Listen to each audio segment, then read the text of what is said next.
Hierdie is Landbou Weekblad se weervernoot video vir die Oos-Vrystaat.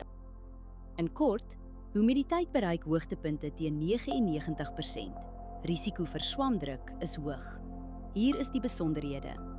Groeigraaddae sedert Januarie staan op 971. Dit is 61 grade laer as die 5-jaar gemiddelde. Teenoor verlede jaar het ons 28% minder reën gekry. Die laagste temperatuur wat voorspel word is 4,3 grade. Die hoogste is 19 grade. Die grootste dag tot nagwisseling is sowat 15 grade, wat redelik groot is.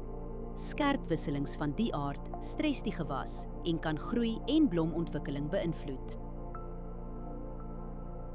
Net 0,2 mm reën word die week verwag.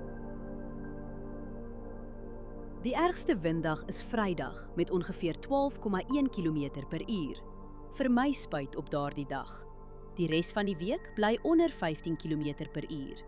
Let op windrigting, windvlae, temperatuur, humiditeit en delta T voor jy spuit.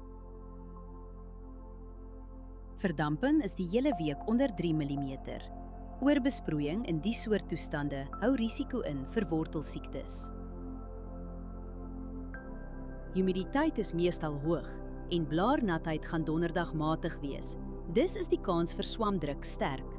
Onder die toestande kan swaminfeksies vinnig versprei op vatbare blokke.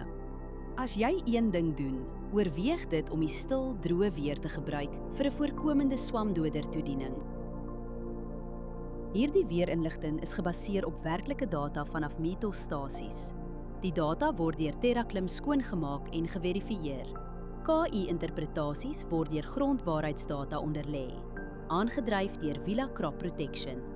Hierdie verslag is met die hulp van kunsmatige intelligensie gegenereer en is nie professionele advies nie.